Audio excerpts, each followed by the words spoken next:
First question, prove that the product of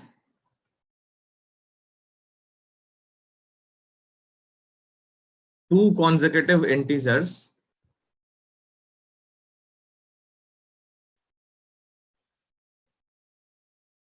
is divisible by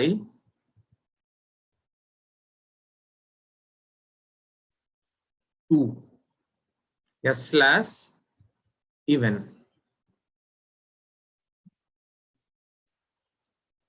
यही question दूसरे language में भी आ सकता है, सेम क्वेश्चन इस तरीके से भी आ सकता है। Prove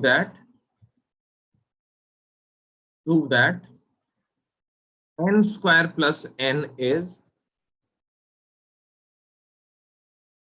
divisible by 2 slash even.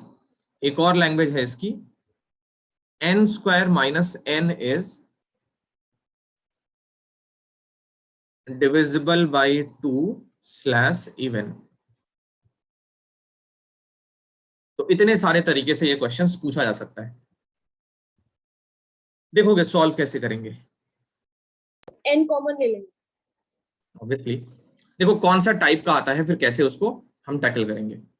सबसे पहला मान लो ये वाला टाइप आ गया, prove that product of two consecutive integers is divisible by 2 या इवन, दोनों का मतलब सेम है। तो मुझे बताओ ईडीएल में हम b की वैल्यू क्या लेनी चाहिए हमको?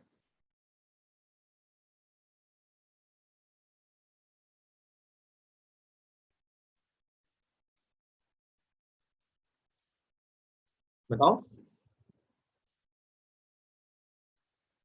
b की वैल्यू क्या लेनी चाहिए अगर 2 से डिविजिबिलिटी टेस्ट करनी है तो? सर प्रोडक्ट 2 लेनी चाहिए। 2 लेनी चाहिए ना, b की वैल्यू 2 लेनी चाहिए। b 2 लेंगे तो r क्या क्या होगा? 0 एंड 1। अब देखो फर्स्ट केस में जब हमारा a कितना हो जाएगा 2q। अब हमें क्या चाहिए? प्रोडक्ट चाहिए टू कॉन्सेक्यूटिव इंटीजर्स का।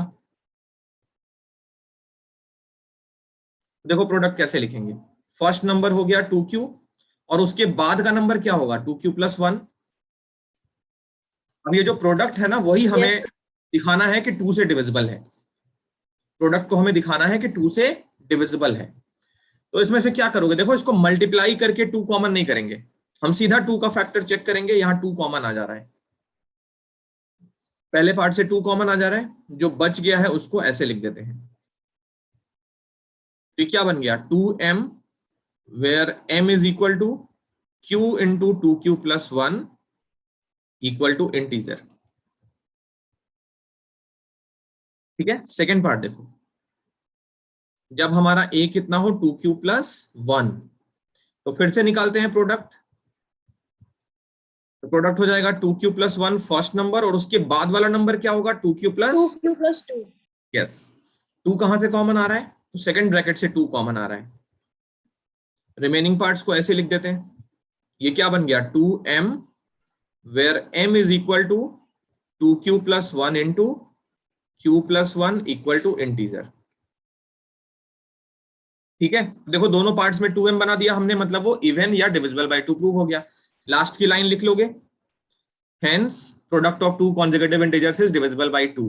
तो ये हो गई फर्स्ट वाला पार्ट। अब मान लो ये वाला पार्ट आ गया, तो कैसे करेंगे? देखो ध्यान से देखो, ये पार्ट जो है n स्क्वायर प्लस n वाला, सबसे पहले तो ये समझो कि ये भी product of two consecutive integers ही है। n कॉमन लोगे तो n इंटू n प्लस 1 आ जाएगा। अब n कोई भी नंबर हो जाए, n प्लस 1 तो उसके बाद वाला होगा, तो n इंटू n प्लस 1 ये भी वही क्वेश्चन है। तो इसमें भी हमारा a सेम रहेगा, b की वैल्यू भी सेम रहेगी। b हम क्या लेंगे 2। देखो फर्स्ट केस जब हमारा a कितना हो गया 2q, तो अब हम प्रोडक्ट नहीं निकालेंगे, अब हम क्या निकालेंगे? ये चीज निकालेंगे, n square plus n calculate करेंगे। तो हमारा नंबर अभी 2q के फॉर्म पे है, तो नंबर की जगह 2q रख दिया। अब इसके रिजल्टेंट में से हमें 2 कॉमन कराना होगा। ठीक है, तो ये हो गया 4q स्क्वायर प्लस 2q, यहां से 2 कॉमन आ रहा है, 2 कॉमन करके 2q स्क्वायर प्लस q, तो ये क्या बन गया 2m बन गया। सर क्या आप रिपीट कर सकते हैं, मेरे को समझ नहीं आ रहा है। एक मिनट, देखो हमें क्या करना है, यहाँ पे प्रोडक्ट नहीं दिखाना है, हमें एन स्क्वायर प्लस एन की वैल्यू 2 से डिविजिबल है ये प्रूफ करनी है। इस क्वेश्चन में क्या था, प्रोडक्ट निकालना था। तो पहला नंबर हमारा 2q है, उसके बाद का नंबर 2q प्लस 1 हो जाएगा। हमने प्रोडक्ट निकाल के सॉल्व किया इसको। इस वाले में हम प्रोडक्ट नहीं निकाल रहे हैं, हम एन स्क्वायर प्लस एन निकाल रहे हैं। तो एन की जगह पे हमने 2q पुट कर लिया, क्योंकि हमारा नंबर अभी कौन से फॉर्म पे है, 2q के फॉर्म पे है। सेकंड केस में हमारा नंबर 2q प्लस 1 के फॉर्म पे होगा, तो हम n की जगह 2q प्लस 1 रख देंगे। तो n को यहां पे हमने रखा है 2q, और उसको सिंप्लीफाई करके 2m का फॉर्म हमने दिखा दिया। ठीक है कनिष्ठ? यस सर, मतलब एक ही जगह पे सर, अगर एक ही जगह पे हम n स्क्वायर प्लस n रख लें, मतलब n स्क्वायर प्लस n से डिवाइड हो रहा है वो नंबर। नहीं, एक ही जगह n स्क्वायर प्लस n नहीं रखेंगे ना, n की जगह पे हम 2q रखेंगे, जो हमारा फर्स्ट केस है। अब सेकंड केस अगर निकालें तो सेकंड केस में नंबर किस फॉर्म पे होगा, 2q प्लस 1 के फॉर्म पे, क्योंकि अगर हमने b को 2 लिया है तो r की पॉसिबल वैल्यूज क्या क्या होंगी, 0 एंड 1। तो फर्स्ट केस ये बनेगा, सेकंड केस ये बनेगा। अब यस हमें सर। निकालना क्या है, हमें निकालना है n स्क्वायर प्लस n। ठीक है, तो n स्क्वायर प्लस n में n की जगह रखेंगे 2q प्लस 1। तो पहले वाले पे स्क्वायर है और दूसरा वाला एज इट इज है। अब इसको सिंप्लीफाई करते हैं, तो ये हो गया 4q square plus 4q plus 1, और ये हो गया 2q प्लस 1। सबको सिंप्लीफाई करो, तो ये हो गया 4q स्क्वायर, 2 और 4 6q प्लस 2। यहां से भी 2 कॉमन आ जा रहा है, तो ये बन गया 2m, where m is equal to 2q square plus 3q plus 1 equal to integer. समझ आया? Yes sir. अब मान लो ये वाला आ गया होता तो क्या करते, हम n स्क्वायर माइनस n निकालते इन्हीं दोनों केसों के साथ, है ना। तो ये वाला पार्ट आई होप तुम कर लोगे, फर्स्ट और सेकंड पार्ट कॉपी कर लो। नेक्स्ट क्वेश्चन लिखो, नेक्स्ट क्वेश्चन लिखो, question number 2। Prove that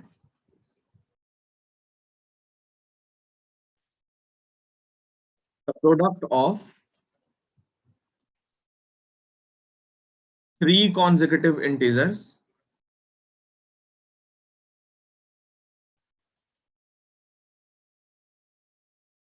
is divisible by 6।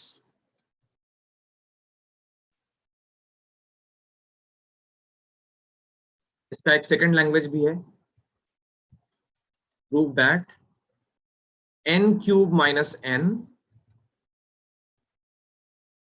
is divisible by 6। तो इस क्वेश्चन का सारा पार्ट मैं नहीं करूंगा, ठीक है, मैं एक दो करता हूं, देखो अच्छे से। प्रूविंग, सबसे पहले मुझे ये बताओ b की वैल्यू क्या लेनी चाहिए। सर 6। 6, very good. b की वैल्यू 6 लेनी चाहिए। तो b अगर हमने 6 ले लिया तो r क्या क्या होगा, 0 से लेकर 0 to 5। Very nice. 6 केसेस बनेंगे। फर्स्ट केस जब हमारा a कितना है, 6q। ओके, तो निकालें प्रोडक्ट। प्रोडक्ट में क्या होगा, 3 कॉन्सेक्यूटिव नंबर्स चाहिए, तो 6q फर्स्ट नंबर हो गया, 6q प्लस 1 और 6q प्लस 2, क्योंकि 3 कॉन्सेक्यूटिव इंटीजर्स का प्रोडक्ट चाहिए, तो first number, second number, third number. अब इसमें 6 हमको फैक्टर चाहिए, 6 का फैक्टर चाहिए, तो जहां से 6 मिलेगा वहां से कॉमन ले लेंगे। देखो यहां से 6 मिल गया, दूसरे ब्रैकेट को देखने की जरूरत ही नहीं है, तो 6 अलग किया, बाकी सबको एक साथ ले लिया। ये क्या हो गया, 6m का फॉर्म हो गया, where m is equal to q 6q plus 1 into 6q plus 2 equal to integer. Okay, first part हो गया। सेकेंड पार्ट, सेकेंड पार्ट में a है 6q प्लस 1, तो फिर से निकालते हैं प्रोडक्ट। प्रोडक्ट कितना होगा, 6q प्लस 1, उसके बाद का नंबर 6q प्लस 2, उसके बाद का नंबर 6q+3। तो देखो 6 कहां से मिलेगा? फर्स्ट ब्रैकेट में तो कुछ भी कॉमन नहीं है, सेकेंड ब्रैकेट से 2 कॉमन है, थर्ड ब्रैकेट से 3 कॉमन है, तो 2 इंटू मिला के 3 हो गया फैक्टर। कैसे? 6q+1 first factor as it is, दूसरे फैक्टर से 2 बाहर कर लिया, तो ये हो गया 3q+1, और थर्ड फैक्टर से 3 कॉमन कर लिया, तो ये हो गया 2q+1। अब ये देखो 2 और 3 मिलके क्या हो गया 6, और बाकी सबको हमने अलग ब्रैकेट में डाल दिया, उसको m बना देंगे।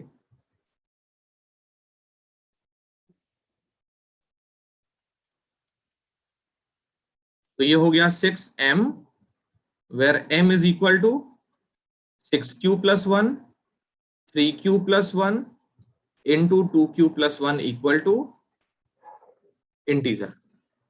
ये दो केसेस हो गए, समझ आ रहा है क्या करना है? Yes yes sir. Yes in तीनों को मल्टीप्लाई करके बहुत बड़ा करके फिर 6 कॉमन करेंगे, ऐसा काम नहीं करना। थर्ड केस में हमारा a होगा 6q+2। केसेस जो हैं वो इनके अकॉर्डिंग बन रहे हैं, ध्यान रखना, ठीक है। अब निकालते हैं प्रोडक्ट क्या हो जाएगा 6q+2, उसके बाद के दो नंबर्स और, तो 6q+3, 6q+4। कहां कहां से हमको 6 मिलेगा चेक करो। देखो फर्स्ट फैक्टर से 2 मिल जाएगा, सेकंड फैक्टर से 3 मिल जाएगा, या थर्ड फैक्टर से भी 2 मिल जाएगा, तो हमें 6 कहीं से भी ले लेंगे, यहां से 2 ले लिया और यहां से 3 ले लिया, थर्ड फैक्टर को कुछ नहीं किया, एज इट इज लिख दिया उसको।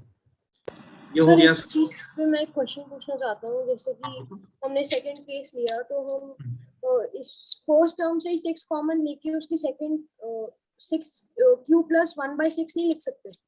नहीं, वो जो रिमाइंडर है ना वो इंटीजर रखो। Okay sir. जैसे मान लो तुमने बोला 6q+1 है, यहां से हमने 6 कॉमन कर लिया, तो ये q+1/6 आ जाएगा। अब q की कोई भी वैल्यू लोगे इंटीजर, q जो है वो एलिमेंट है इंटीजर का, मान लो तो q मान लो 2 ले लिया, तो 2+1/6 रिजल्टेंट नंबर इंटीजर नहीं रह जाएगा। Fine sir. हाँ, तो इसी वजह से जो रिमाइंडर है 1 2 3 जो भी है उसको इंटीजर ही रखो तो अच्छा रहेगा। तो ये देखो 6 ले लिया बाहर, और जो अंदर हो गया उसको 3q+1, 2q+1 और 6q+4, तो इसको बोल दिया 6m, where m is equal to 3q+1 into 2q+1 into 6q+4 equal to integer. यहां पे अगर रिमाइंडर में 1/6 होता ना तो ये इंटीजर नहीं रहता, 3q+1 में q कुछ भी रखोगे इंटीजर ही रहेगा वो, तो इसका ध्यान रखते हैं हम लोग। Fine sir. तो इसी तरीके से हमको 4th 5th और 6th पार्ट करने हैं, बोलो हो जाएगा कि नहीं हो पाएगा? ऐसे ही करना है आगे। सर हो यस जाएगा। सर। जैसे 4th पार्ट में a क्या होगा 6q+3, इसके साथ भी प्रोडक्ट निकाल लोगे। 5th पार्ट में a होगा 6q+4, और लास्ट पार्ट 6th में a होगा 6q+5, इसके साथ भी प्रोडक्ट निकाल के कर लोगे। तो यहां तक का पार्ट कॉपी कर लो और इन तीनों को जरा कंप्लीट करके देखो, कोई परेशानी हो तो बताओ। यस अच्छा सर। देखो, अब मान लो ये वाली लैंग्वेज आई होती तो क्या करते? हम इस बार प्रोडक्ट नहीं निकाल रहे होते, देखो मैं बस डार्क रेड से ओवरराइट कर देता हूं, ठीक है। अगर मान लो ये वाली लैंग्वेज आई होती तो क्या करते? हम ये प्रोडक्ट नहीं निकालते, हम सीधा निकालते n³ - n। पहले तो ये समझो n³ - n कैसे सेम है इस लैंग्वेज के अकॉर्डिंग। n कॉमन करोगे तो n² - 1 आ गया, आगे लिखोगे n n-1 n+1, ओके। ये देखो क्या लिखा हुआ है, ये लिखा हुआ है n-1 इंटू n+1, तो ये भी कॉन्जिक्यूटिव 3 नंबर्स का प्रोडक्ट ही है। यस और no? Yes sir. Yes sir. यहाँ पे क्या करोगे n³ - n निकालोगे, where n is equal to 6q, तो ये चीज निकालोगे इस तरीके से, और यहां से क्या कर लोगे, ये 216q हो जाएगा, और ये 6q है, यहां से 6 कॉमन करके बाकी जो बचेगा उसको m बोल दोगे। फर्स्ट पार्ट हो गया। सेकेंड पार्ट में ये हमारा n है, ओके। तो हम निकालेंगे n³ - n, कैसे लिखेंगे उसको, तो 6q+1 whole cube minus 6q+1, n की जगह क्या रख दिया 6q+1। अब इसको a+b होल क्यूब एक्सपैंड मत करना, क्या करना 6q+1 कॉमन कर लेना, तो यहां हो जाएगा 6q+1 होल स्क्वायर -1। ये देखो 6q+1, और इधर क्या हो जाएगा, a square minus b square, फिर से बना लो इसका, तो ये हो जाएगा a minus b into a plus b. क्या मेरी बात क्लियर हो रही है? Yes sir. Yes sir. Very good. ये 1 से 1 कट गया, तो ये पूरा फैक्टर आ गया 6q+1 इंटू 6q+2। अब यहां से 6 ले लो बाहर, ये 6 और बाकी सारा m हो गया। इसी तरीके से बाकी सारे पार्ट्स हो जाएंगे, है ना। तो ये हिंट है इस वाली लैंग्वेज के लिए। कौन सी लैंग्वेज आएगी, उसको किस तरीके से लिखना है, ये हमको डिसाइड करना होगा। अगर पहली वाली लैंग्वेज आती है तो जैसे कर रहे थे वैसे करेंगे, और अगर n³ - n वाली आती है तो ये वाला नहीं करेंगे, ध्यान रखना। बस फर्स्ट केस को लेंगे और इसको n³ - n में n की जगह ये डाल देंगे। ओके ठीक, सर। चलो ये हिंट कॉपी कर लो, ये वाला जो डार्क रेड से लिखा है वो कॉपी कर लो, फिर हम चलते हैं नेक्स्ट क्वेश्चन पे। कॉपी करके बताओ जल्दी से, लिखो। थर्ड क्वेश्चन लिखो, लिखो if m and n are odd positive integers, then prove that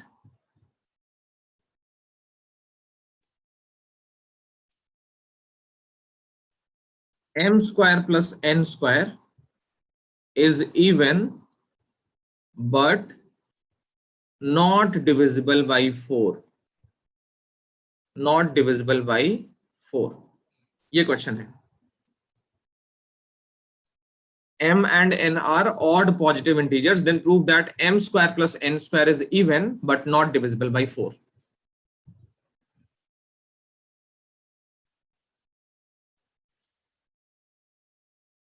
करें सॉल्व? जी सर। देखो m and n क्या है, ऑड पॉजिटिव इंटीजर्स हैं। हमें पता है ऑड नंबर्स हम कैसे लेते हैं, इवन नंबर को हम 2m अज्यूम करते हैं और ऑड नंबर को 2m+1 अज्यूम करते हैं। अब इस क्वेश्चन में m और n ऑलरेडी यूज्ड है, तो हम क्या कर लेंगे, मान लिया हमने, हाँ x और y ले लेंगे। m ऑड नंबर है और n भी ऑड नंबर है, तो m को हमने मान लिया 2x+1 और n को मान लिया 2y+1, दोनों ऑड नंबर से रिप्रेजेंट हो जाएंगे सारे के सारे। हम ये कैलकुलेट करते हैं m square plus n square.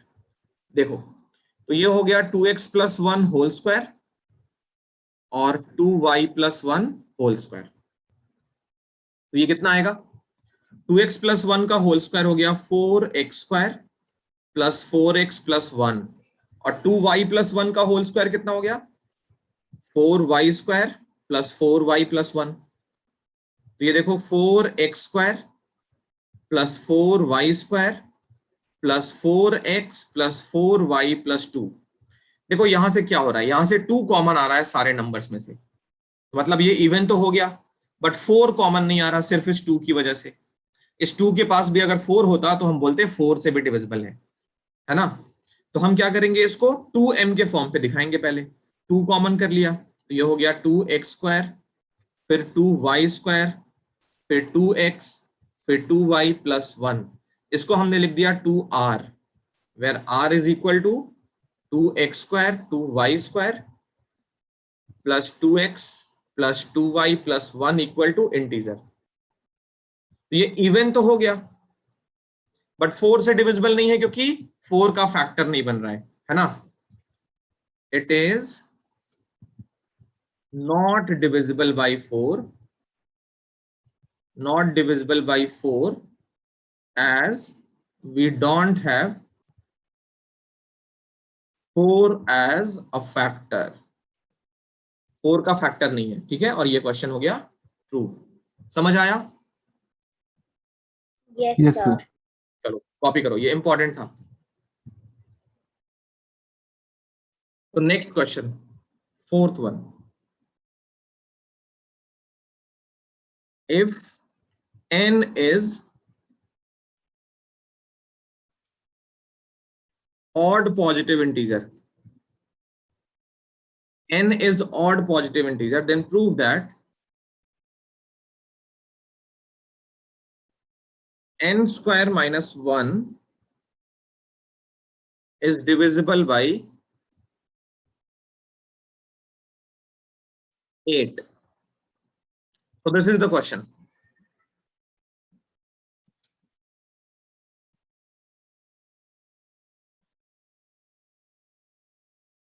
Suggest करो कैसे करना चाहिए.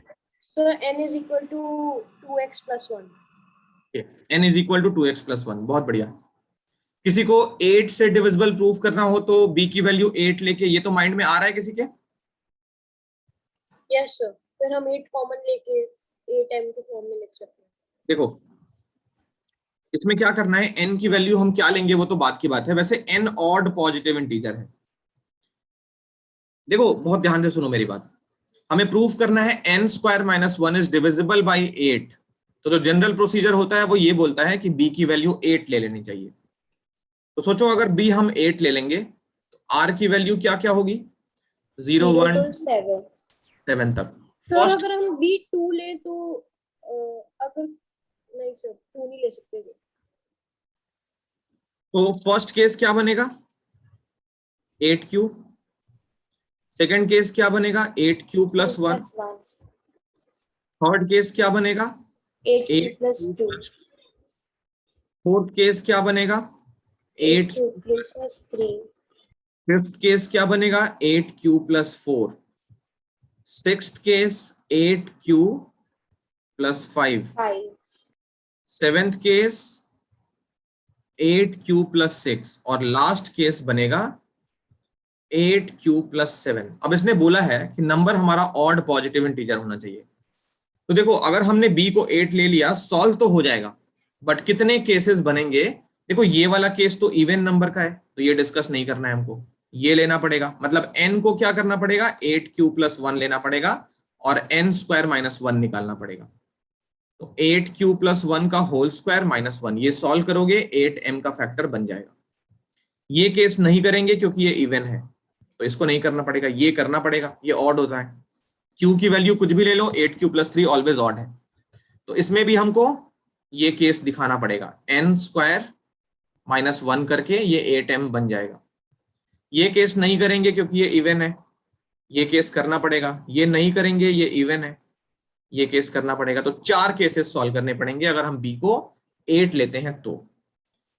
किसी ने सोचा b को 4 लेते हैं. 4 लोगे तो r क्या क्या मिलेगा? 0 1 2 and 3. First case a equal to 4q. Second case a equal to 4q plus 1. Third case 4q plus 2 और उसके बाद का केस 4q प्लस 3. तो इसमें देखो ये केस नहीं करना, ये इवन है, ये करना पड़ेगा. ये नहीं करना, इवन है, ये करना पड़ेगा. तो 2 केस करने पड़ेंगे. ठीक है. जरूरी नहीं है कोई नंबर 4 से डिविजिबल हो तो 8 से भी होगा सर. 4 क्या? और 12. सर जरूरी नहीं है कोई नंबर 4 से डिविजिबल है तो 8 से भी होगा. नहीं हम वो कर ही नहीं रहे. देखो 8 से डिविजिबल है तो 4 से होगा, 4 से होगा तो 8 से होगा, ये नहीं कर रहे हैं हम लोग. हम सारे नंबर्स कवर कर रहे हैं बस. अगर नंबर हमने 8 के टेबल में आने वाला लिया है तो ये नंबर हो सकता है, ये भी हो सकता है, मतलब इससे हमारे सारे नंबर्स बन जाएंगे. अगर हमने 4 से डिविजिबल नंबर्स ले लिए तो 4 से डिविजिबल क्या हम सारे नंबर्स कवर कर पाएंगे? नहीं कर पाएंगे.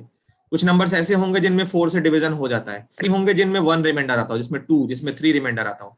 तो इस केस में भी हमने सारे नंबर्स डिस्कस कर लिए. तो ये केस भी हो सकता है, ये भी हो सकता है.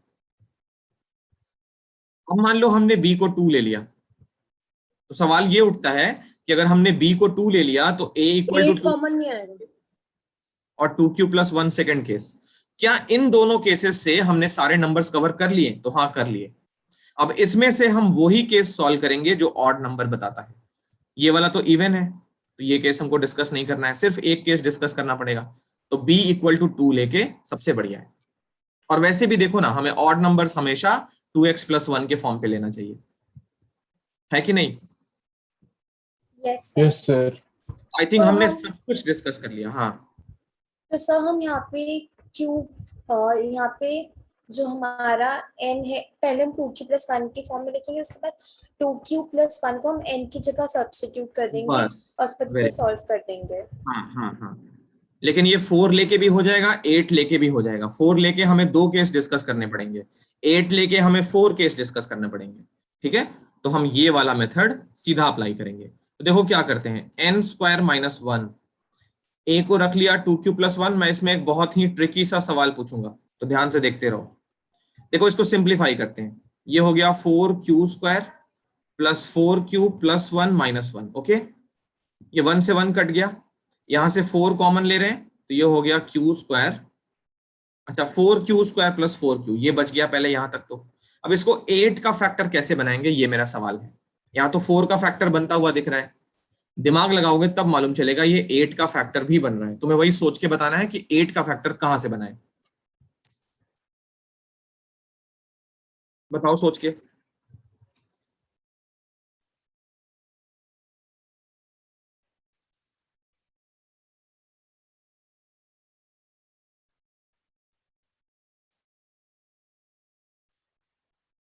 एनीबॉडी? इसको 8m का फॉर्म कैसे बना सकते हैं? This is my question.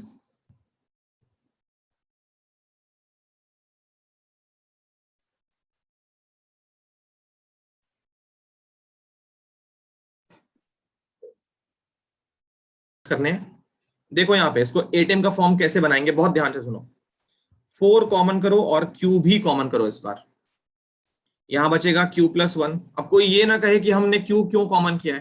ये तो वही बात है ना, स्मार्ट लोगों को सब कुछ दिखता है कि हमें यहाँ पे क्या कॉमन करना चाहिए, क्या कॉमन नहीं करना चाहिए। तो मैंने 4 तो कॉमन किया ही है, q भी कॉमन कर लिया। अब देखो मैं एक चीज को सर्कल करूंगा।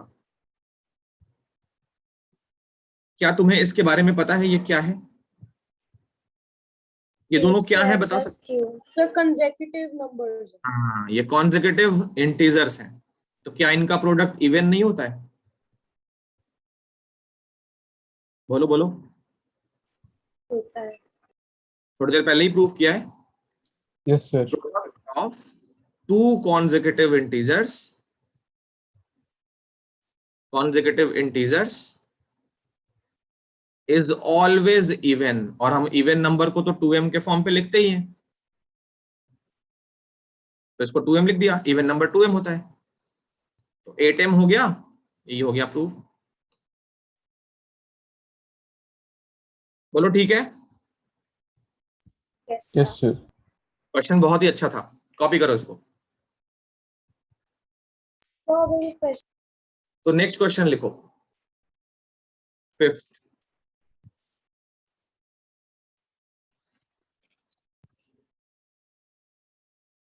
show that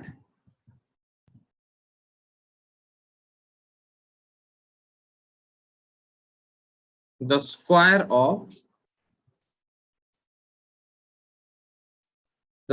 of any odd positive integer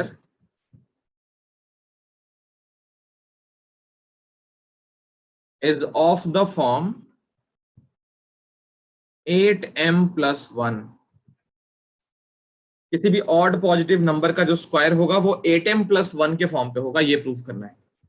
ये क्वेश्चन बिल्कुल सेम है जैसा हमने अभी थोड़ी देर पहले किया था। मैं चाहता हूं इसको जरा सॉल्व करो और सॉल्व करके बताओ क्या चैलेंजेस हैं, या अगर हो जाए तो वो भी शेयर करो। स्क्वायर 8m आ रहा है। ठीक है, देखो देखो देखो, इसको क्या करो, पहले a+b² पे एक्सपैंड कर लो। तो ये हो गया 4q² + 4q+1। यहां तक ठीक है? बोलो। Yes sir. Yes sir. इन दोनों में से क्या कॉमन आ रहा है? 4 कॉमन आ रहा है, यस सर। q भी कॉमन आ रहा है। तो ये पीछे वाला क्वेश्चन नहीं बन गया? इसको 4 और इसको क्या लिख दोगे? 2m।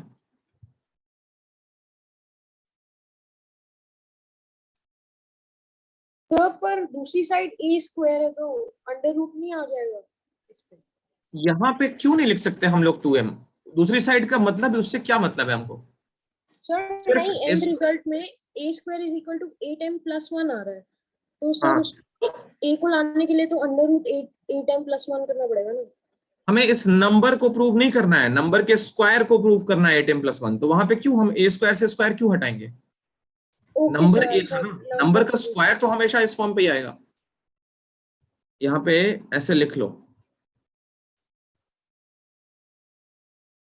ये समझ में आया कि नहीं आया? हो गया सर। ये क्वेश्चन तो बहुत आसानी से हो जाना चाहिए था, पीछे वाला हमने सेम कॉन्सेप्ट यूज कर लिया। चलो नेक्स्ट क्वेश्चन करते हैं। अब मैं एक दो क्वेश्चन होमवर्क दे रहा हूं, ठीक है। 6,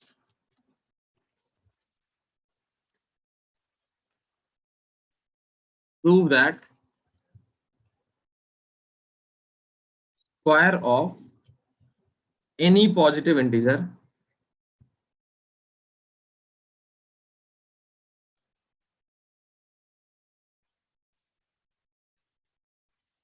is of the form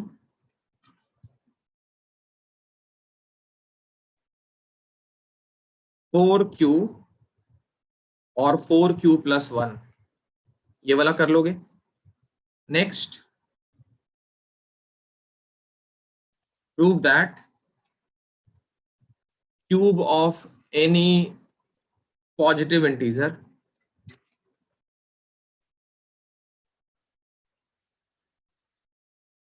is of the form 4m plus 1 और 4m plus 3, ये भी कर लोगे। 8th,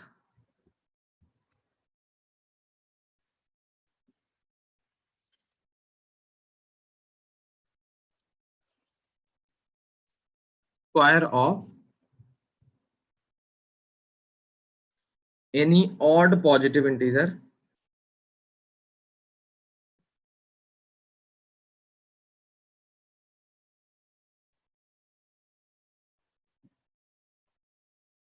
is of the form 4q plus 1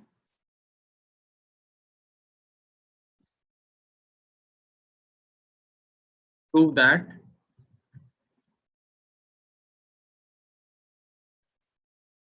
square of any positive integer can't be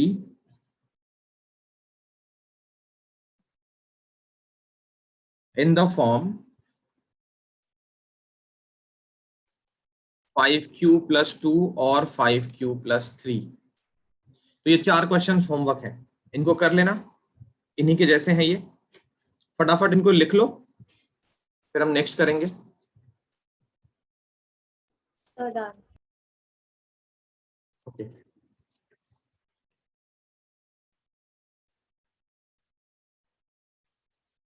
तो नेक्स्ट क्वेश्चन लिखो।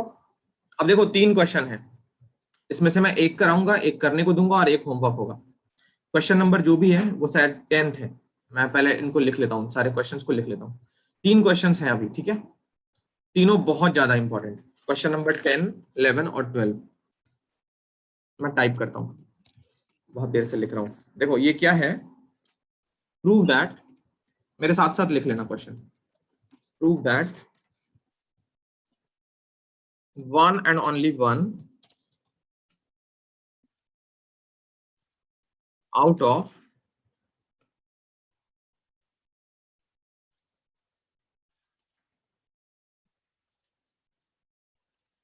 n comma n plus 2 and n plus 4 is divisible by 3। Next question 11th, ये भी इसी type का है, इसी फैमिली का है। Prove that one and only one out of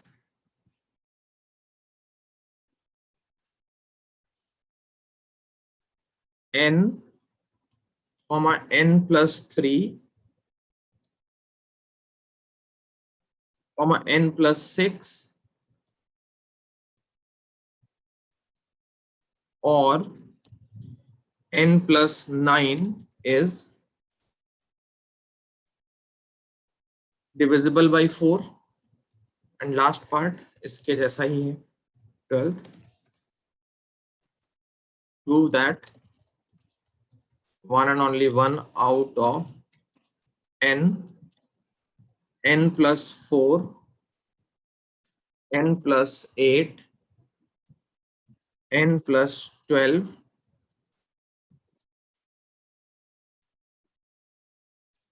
और n+16 is divisible by 5। ये 3 क्वेश्चन है।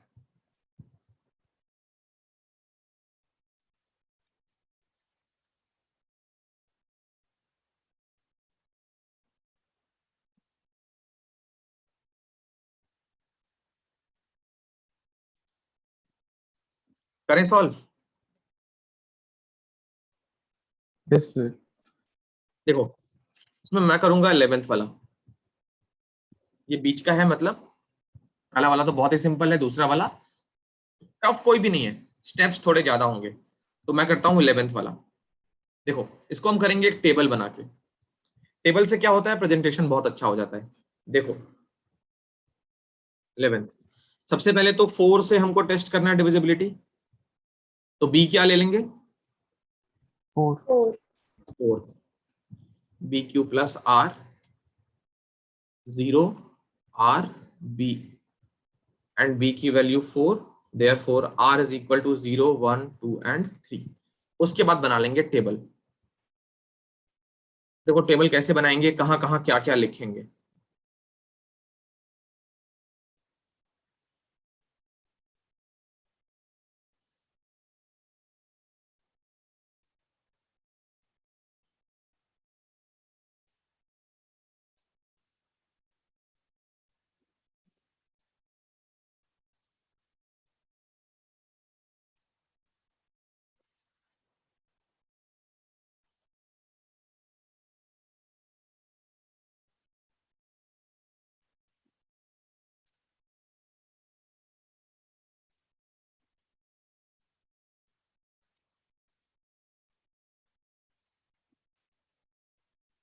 ये हो गया 4th केस। देखो कैसे कैसे लिखेंगे, इसमें क्या क्या फिल होगा। सबसे पहले यहां लिखेंगे n, यहां लिखेंगे n+3, यहां लिखेंगे n+6 और यहां n+9। ओके, और यहां जो 4 केसेस बनेंगे वो लिखेंगे। a = 4q, a = 4q + 1, a = 4q + 2 और लास्ट केस a = 4q + 3। अब देखो जैसा कि हम n की जगह पे कुछ लिख रहे थे ना पहले के क्वेश्चंस में, तो फर्स्ट केस में क्या करना है, हमको नंबर को एज इट इज लिख देना है। तो यहां लिख देंगे 4q, यहां नंबर में 3 ऐड करना है, तो 4q + 3, यहां 6 ऐड करना है, 4q + 6, यहां 9 ऐड करना है, 4q + 9। अब इन चारों में से कोई एक ही होगा जो 4 से डिविजिबल होगा। बता सकते हो कौन सा है वो? फर्स्ट वाला।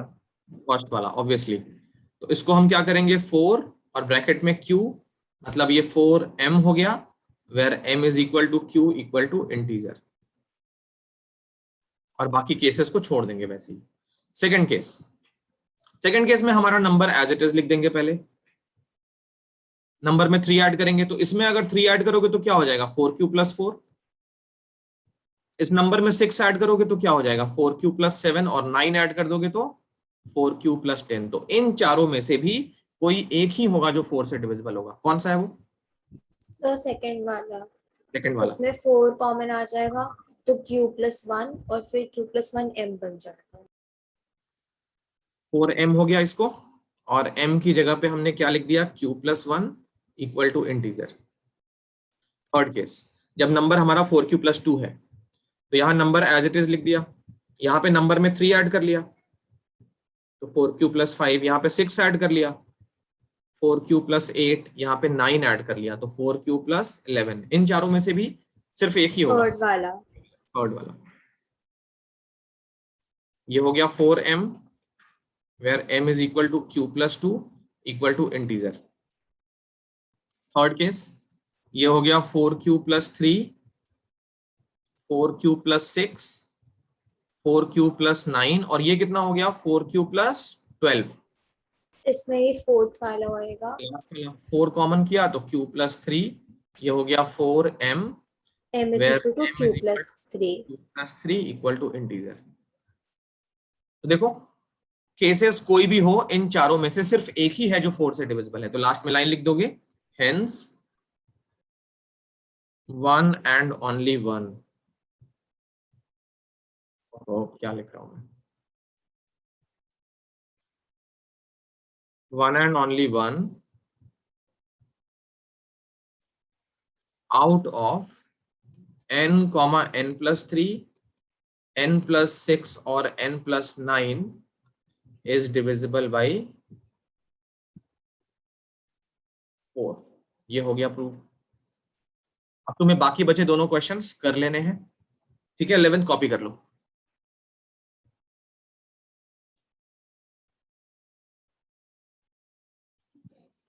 देखो नेक्स्ट क्वेश्चन में ना एक न्यू टॉपिक है, उसका नाम बनाओ लीनियर कॉम्बिनेशन। हेडिंग बनाओ linear combination.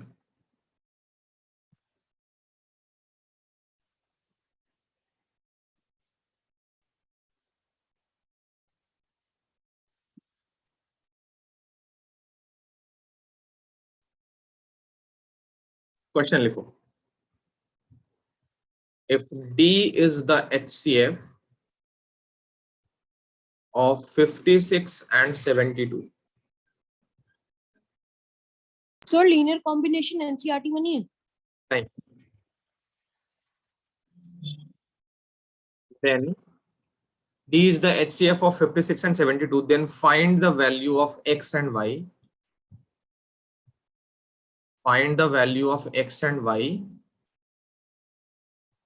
such that D is equal to 56x plus 72y. Also show that the values of X and Y are not unique. X and Y की value unique नहीं है, ये भी prove करना है। करें solve. देखो सबसे पहला काम क्या करना है, HCF निकालना है यूजिंग EDL। EDL यूज करके HCF निकालना है। तो निकालें, पहले फॉर्मूला लिखते हैं, A equal to b q plus r 0 r b. इसमें रफ में जाने की जरूरत नहीं है, तो 72 इक्वल टू 56 इंटू 1 प्लस, यहाँ चाहो तो चले जाओ रफ में, कोई दिक्कत नहीं है। 56 से 72 को डिवाइड तो 1 टाइम, कितना बचेगा 16, है ना, 16 आएगा, प्लस रिमाइंडर आ गया 16। अब 16 से डिवाइड करोगे 56 को, 16 3 जा 48, रिमाइंडर 8। तो अब क्या लिख देंगे, 56 is equal to 16 into 3 plus 8। अगले लाइन में 16 इक्वल टू 8 इंटू 2 प्लस 0। तो HCF कितना हो गया 8। ठीक है, यहां तक क्लियर बोलो। Sir clear. ये हमारे D की वैल्यू हो गई। अब D की वैल्यू को इस फॉर्मेट में रिप्रेजेंट करना है। देखो यहां से लीनियर कॉम्बिनेशन का फंडा शुरू होता है। EDL में कितने स्टेप्स लगे हैं बताओ, 1 2 और 3। इन तीनों में वो कौन सा स्टेप है जहां पे हमारा HCF रिमाइंडर के फॉर्म पे है, बताओ। सेकंड। सर सेकंड, ये वाला। तो यहां से 8 की वैल्यू फाइंड करो, इस लाइन से 8 की वैल्यू फाइंड करो। 8 की वैल्यू क्या होगी, देखो 56 माइनस 16 इंटू 3। यहां से 8 की वैल्यू क्या होगी, 56 माइनस 16 इंटू 3। ये लाइन हो गया। अब इसके ऊपर जाओ और 16 की वैल्यू निकालो और यहां पे रखो। देखना 8 equal to 72 minus 56 into 1 multiplied by 3। 16 की जगह पे हमने ये डाल दिया है, देखो। अब लास्ट स्टेप हो चुका है, सिंप्लीफाई करो बस। तो 56 माइनस, ये देखो 72 इंटू 3, ये माइनस और ये माइनस मिला के प्लस 56 इंटू 3 इंटू 1 हो जाएगा 3। तो यहां देखो 56 इंटू 1 लिख सकते हैं और यहाँ पे 56 इंटू 3 है। दोनों मिला के क्या हो जाएंगे, 56 इंटू 4 माइनस 72 इंटू 3। यहां तक ठीक है, ये 8। तो देखोगे तो कोएफिशिएंट हमारे सेम आ गए, 56 और 72 आ गया है। अब बीच में प्लस चाहिए, तो बीच में प्लस के लिए क्या कर लोगे, 56 इंटू 4 बीच में प्लस करोगे तो 72 और इसको -3 कर लोगे। अब इस वाले को इक्वेट करो, d is equal to 56x plus 72y, इस दोनों को इक्वेट करो। तो x आ गया 4 और y आ गया -3। -3, ये हो गया आंसर। यहां तक का काम हो गया। इसने लिखा also show that the value of x and y are not unique. तो देखो ये जो इक्वेशन 1 है, इक्वेशन 1 में d हमको मिल चुका है 8, ये 56x प्लस 72y। तो ये जो इक्वेशन 1 है वो actually linear equation in 2 variables है। सबको दिख रहा है? It is linear equation in 2 variables. तो x एंड y की कितनी वैल्यूज होंगी बताओ? Sir infinite. इनफाइनाइट। इसी वजह से x एंड y की वैल्यू आर नॉट यूनिक। तो बस इसको लिखना है हमको, which will have infinite solutions, therefore the values of x and y are not unique। समझ आया? बोलो। Yes, yes sir. Sir, understood. Understood. चलो इसको कॉपी कर लो, मैं इस पे 1-2 क्वेश्चन दे देता हूं इस टॉपिक पे, कॉपी करके बताओ। नेक्स्ट टाइप नहीं है। अब इस पे कुछ होमवर्क ले लो सेम टॉपिक पे। क्वेश्चन नंबर देख लेना क्या है। देखो सबकी लैंग्वेज वही रहेगी, ठीक है? मैं बस इक्वेशन जो है वो लिखता हूं। तो इसकी लैंग्वेज क्या रहेगी? If d is the HCF of 210 and 55 then find the value of x and y। उसके बाद पूरी लैंग्वेज सेम रहेगी, ठीक है? तो ये फर्स्ट हो गया homework. Number 2, m is equal to 468p plus 22q। बात वही है, m यहाँ पे HCF है, p and q वो नंबर्स हैं जो हमको निकालने हैं। एक और ले लो, d is equal to 1032m minus 408y। तो ये 3 क्वेश्चन हो गए इस पे। एक और छोटा सा, d is equal to 65m minus 117। Find m, यहाँ पे m फाइंड करना है तो HCF निकाल के यहाँ रख देना। HCF जो भी आएगा निकाल के यहाँ पे रख देना और लीनियर इक्वेशन सॉल्व करके m निकाल लेना। तो ये 4 questions. Sir but fourth part में तो m की यूनिक वैल्यू होगी। हाँ हाँ बिल्कुल यूनिक होगी, इसमें वो नहीं लिखेगा। इस वाले में नहीं आएगा कि m की वैल्यू इनफाइनाइट होगी, वो नहीं आएगा। लीनियर इक्वेशन है ये तो m की यूनिक वैल्यू होगी, यूनिक वैल्यू होगी, ठीक है? तो ये 4 हो गए, इनको लिख लो, कर लेना, कॉपी करके बताओ।